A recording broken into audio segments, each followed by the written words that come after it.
Thank you, Ranveer. Good afternoon, dear friends. My apologies for the delay. We just had a sequence of meetings. I couldn't come in earlier. My appreciation and thanks for you all waiting until we could make it here. As you are aware, the President of Mongolia, His Excellency Mr. Khurelsukh Okhna, is on a state visit to India from 13th to 16th October 2025. This is his first visit to India in his capacity as President of Mongolia, and it takes place at a particularly meaningful moment as India and Mongolia commemorate 70 years of the establishment of diplomatic relations this year. And we also mark 10 years of our strategic partnership this year. President Khurelsukh is accompanied by a large delegation comprising senior cabinet ministers, members of parliament, senior officials, and also cultural representatives. His visit reflects the depth of the political relationship and the importance that both sides attach to this strategic partnership, anchored in ancient civilizational ties, shared Buddhist heritage, democratic values, and a deep sense of mutual trust. The President arrived in New Delhi yesterday and was accorded a guard of honor and a ceremonial welcome at the Air Force Station, Palam. External Affairs Minister Dr. S. Jaishankar called on President Khurelsukh and reviewed our bilateral ties ahead of the leaders' meeting. This morning, the visiting President paid homage at Rajghat, laying a wreath at the Samadhi of Mahatma Gandhi. At Hyderabad House, President Khurelsukh held restricted and delegation level discussions with Prime Minister Shri Narendra Modi. The discussions were warm, wide-ranging and forward-looking, covering strategic and development partnership, cultural ties, trade, education, critical minerals, renewable energy, and people-to-people exchanges. This is their first official meeting, and the leaders developed a close personal rapport during the talks. In a display of personal connect, the two leaders jointly planted a tree in the name of President Khurelsukh's late mother at Hyderabad House. This special gesture symbolized the common threads between Prime Minister Modi's Ek Ped Maa Ke Naam initiative and President Khurelsukh's 1 billion trees campaign and our shared commitment to environmental sustainability. The two leaders jointly released commemorative postal stamps marking the 70th anniversary of our diplomatic relations. We also adopted a joint statement on strengthening the strategic partnership, charting a shared vision for future engagement, including resilient supply chains and critical minerals. Mongolia reiterated its support for India's permanent membership of the UN Security Council and also for India's candidature as a non-permanent member of the UN Security Council for 2028-29. Mongolia also signed the framework agreement of the International Big Cat Alliance, reflecting our shared commitment to conservation. The announcement of the appointment of a resident defense attaché in Ulaanbaatar, fulfilling a long-standing Mongolian request and underscoring the growing defense partnership. India also announced that all e-visas to Mongolian nationals would be issued on gratis basis, building on the existing gratis paper visa regime and deepening people-to-people ties. As a goodwill gesture towards the spiritual fulfillment of our Mongolian brothers and sisters, India will be sending the holy relics of Arhant Maudgalyayana and Arhant Sariputra to Mongolia in 2026, following the historic exposition of Kapilavastu relics in 2022. Other key announcements include the deputation of a Sanskrit teacher to Gandhan Monastery for 1 year to enhance monastic Sanskrit capacity, launch of an ICCR youth orientation trip, under which 8 Mongolian students and accompanying faculty will visit India, and provision of an additional 70 ITEC slots for Mongolian nationals as a goodwill gesture to mark the 70th anniversary of diplomatic relations. 10 MOUs were signed. The joint statement will list out the MOUs. They were in the area of cultural exchange, immigration cooperation, promotion of cooperatives, humanitarian aid, geology and mineral resources, quick impact projects, yoga, and also renovation of the Bogut Khan Palace. I suggest that you take a look at the full list in our joint statement.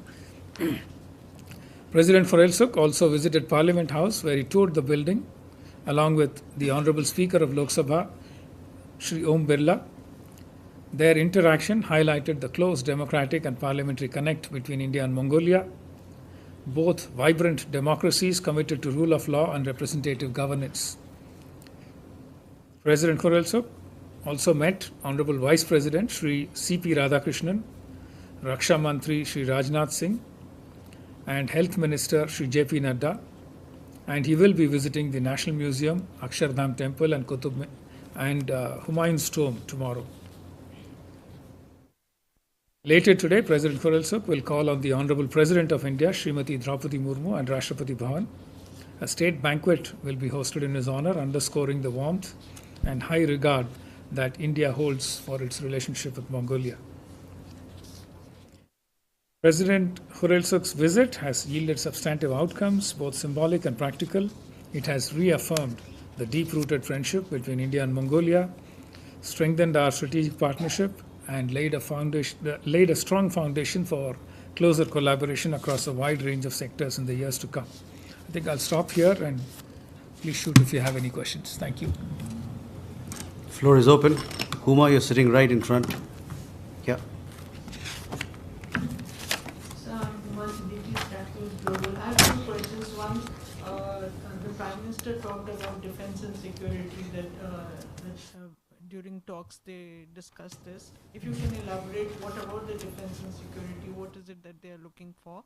And in the agriculture sector, what is India offering to them in terms of farming or dairy products?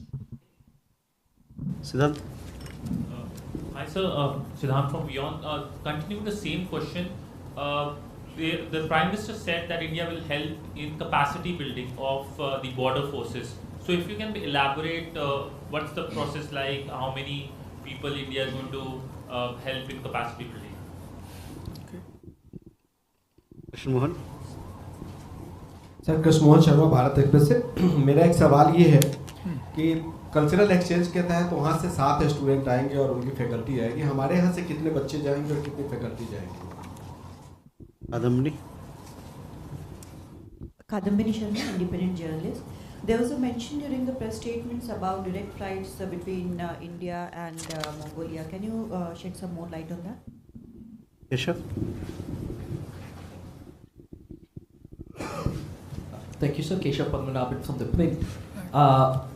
We've signed an MOU with Mongolia, a line of credit for about $1.7 billion in an oil refinery, of which phase 1 has been completed. I wanted to check whether there has been any discussions for further such projects, given that I think this is India's single largest project using $1.7 billion. And added to that, can you tell us a little bit about what was discussed with regards to critical minerals, renewable energies, and this portion that you had mentioned that was discussed between the two leaders in the morning? Thank you. So, you can take these questions. Right.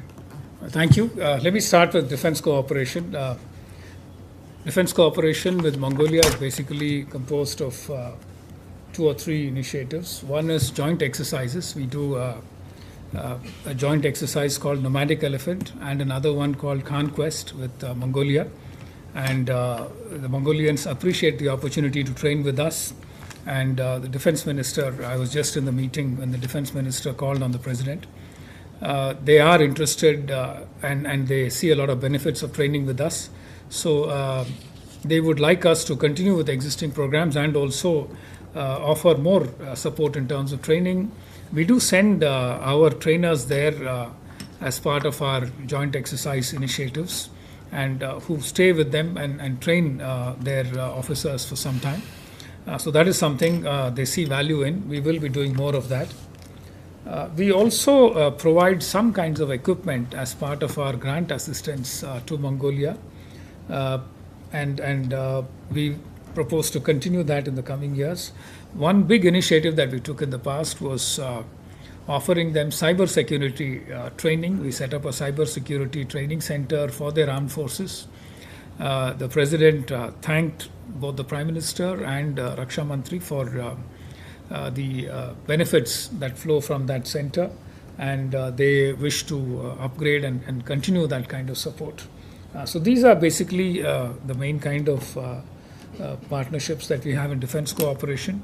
Raksha Mantri told them that we would be happy to continue existing programs and also look at new proposals that come from the Mongolian side for any new ideas for collaboration. Agriculture. As you know, Mongolia has a large area compared to its population, 1.5 million square kilometers for a population of just about 3.5 million. A lot of it is grassland. They are planning to develop large plantations.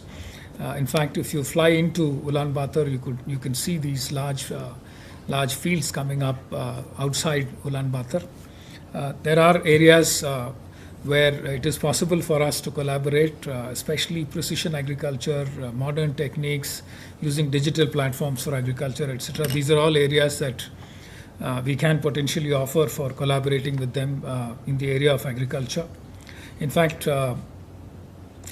in a somewhat connected area, President Khurelsukh also offered that since Mongolia produces a lot of high quality wool, Kashmir wool, he said India could support them in developing that industry, value adding, and producing products for consumption in both markets and also for exports to third markets. So it is something that sounds exciting, and we will be having people look at it in greater detail and see how we can take it forward. Capacity building of border forces, somewhat similar to what I mentioned in the area of defense. I think Mongolia also sees benefit in working with us on cooperating in the area of drones and usage of drones, etc. It is something that we are talking about to see what kind of cooperation is possible. In addition to capacity building, some of the defense high-tech slots that Mongolia uses is also for capacity building of border forces. Cultural exchange, we have signed a cultural exchange program as part of the MOU signed today, and I think we will be developing the program further as per the areas identified in the program.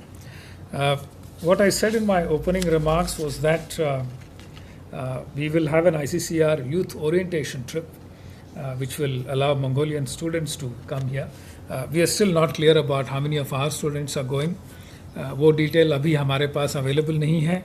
जब cultural exchange programmes के तहत details discuss होंगे उस time में decide होगा कितने students हमारे जाएंगे.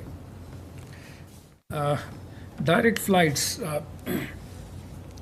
There is interest on the Mongolian side to try and have direct flights between Mongolia and India. One issue that seems to be holding it back is the viability of the operations. Today, President Khurelsukh mentioned to Prime Minister Modi that there is a Mongolian carrier that is interested in operating chartered flights to India. So it was just a preliminary kind of information that was provided. We will be looking at the destinations and further details about how to take it forward. We are hoping that the fact that we have gratis e-visas for Mongolian citizens and the fact that Mongolians are also facilitating visas for us on a gratis basis, we should be having increasingly better viability for such operations. But it is still early days. We will see how it goes. In fact, the LOC of 1.7 billion that you mentioned, it is India's largest LOC supported project, the Mongolia oil refinery, and the cost was originally at 1.2 billion. there were some delays initially because of COVID and the fact that the construction season in Mongolia is limited to a few months. Otherwise, in peak winter, the temperatures touch about -30, -35. Everything shuts down. It is not possible to do any outdoor construction activity. I just visited the refinery construction site last month. It is coming up very well. Almost all the civil work is over. The equipment, the refinery equipment, is being manufactured in India and will be shipped to Mongolia. It seems to be on track, and we expect that by 2028 the refinery should be in operation. And one of the main reasons why it is important for us to have this completed by 2028 is that the Mongolians attach a lot of importance to this project.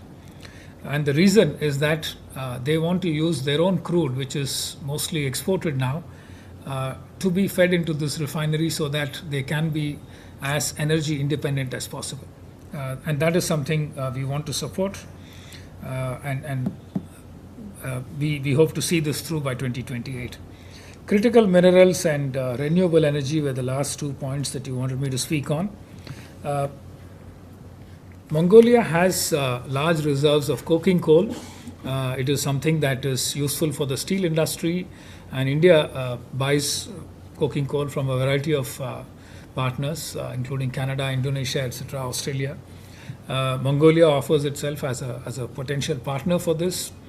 The difficulty, of course, happens to be the fact that Mongolia is landlocked and depends on ports in neighboring countries to be able to ship out the coal. Most of their coal is currently exported to China. If India is to buy coking coal from Mongolia, it will have to be either through Tianjin port in China or through Vladivostok in Russia. The economics need to be figured out. I understand that the Russian option is more expensive than the Chinese option. So we are talking to the Russians and the Mongolians to see what kind of arrangements can be made to bring Mongolian coal through the Trans-Siberian Railway to Vladivostok and see how exactly the economics plays out. Mongolia also has a few other minerals of interest to us, including copper, gold, iron, zinc, and recently they've also unearthed uranium reserves. They've just signed a big 1 million ton per annum deal with France for unearthing and processing uranium. We've also offered our interest in partnering with Mongolia for uranium, and we will be taking up the dialogue in the coming months. And renewable energy, what we understand is that President Khurelsukh told Prime Minister that in the southern parts of Mongolia, they get about 230 days of good sunlight. Mongolia prides itself as the land of the eternal blue skies. Very less pollution, very small population to support, and therefore large empty space for solar panel fields to be set up. And therefore it does offer itself as a good partner for renewable energy. They are committing to join the International Solar Alliance, just signed the framework agreement for the ISA. So we hope to be able to partner with them and see how to take it forward. Thank you. Elena? Good afternoon, Elena Taskin's agency. My question is actually on the topic which you just mentioned on raw materials in Mongolia for India, and specifically on logistics. So, as you said, there are two options of importing by India from Mongolia. It's through Chinese port and through Russian port Vladivostok. So, what is more favorable for India? And there were reports in Mongolian media that during this visit of the President of Mongolia to India, memorandum of understanding will be signed on geology and exploration. So was it signed or not? Because I'm particularly worried about this, because as media reported, there was a clause that import of these raw materials will go through Russian port Vladivostok. So was it signed, and if it is, if it was, does it so that if there is this clause about Russian port through delivery, importing through Russian ports? Right.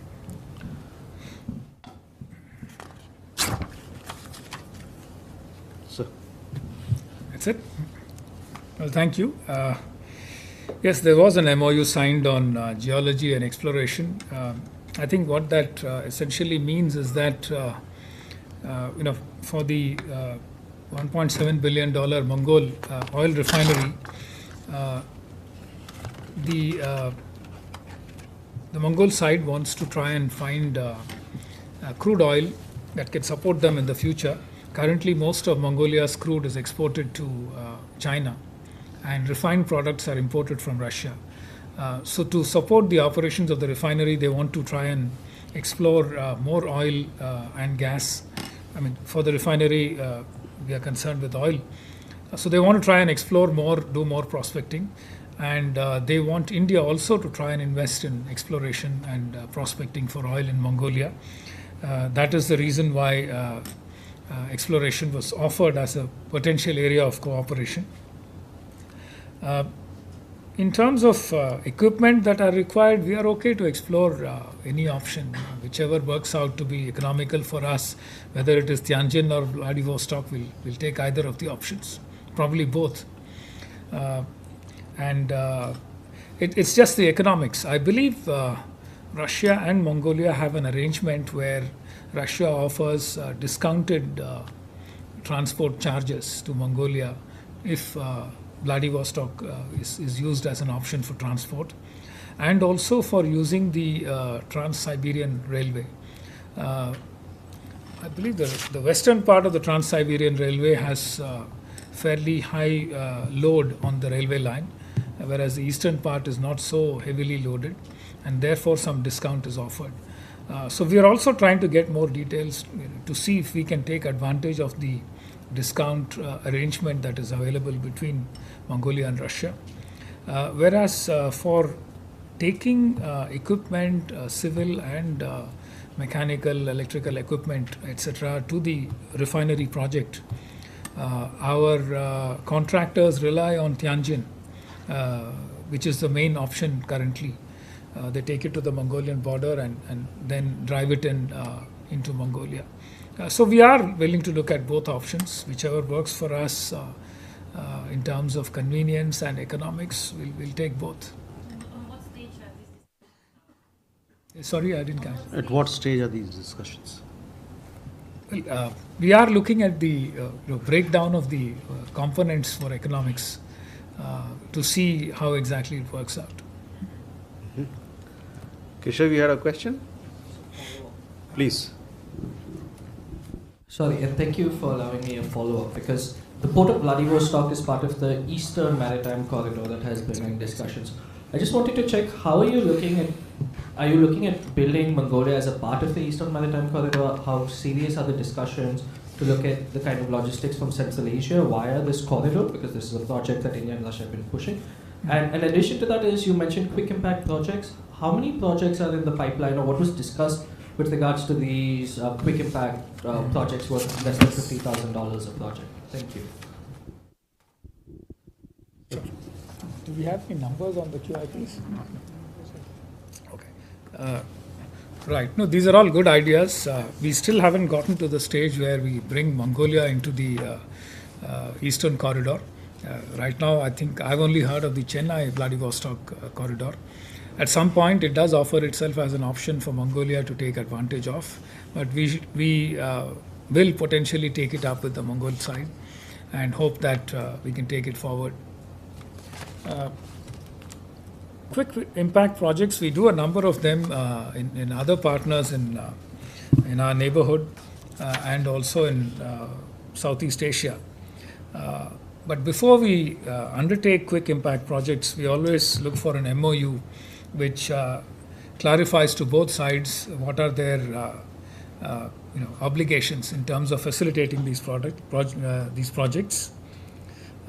So the MOU that was signed today makes it clear as to what are the responsibilities of both sides. Basically, small community development projects in the range of about $50,000 per project. And the objective is mainly for creating livelihoods, strengthening social infrastructure, and also enhancing economic resilience for local communities. These are broadly the objectives of such small QIP projects.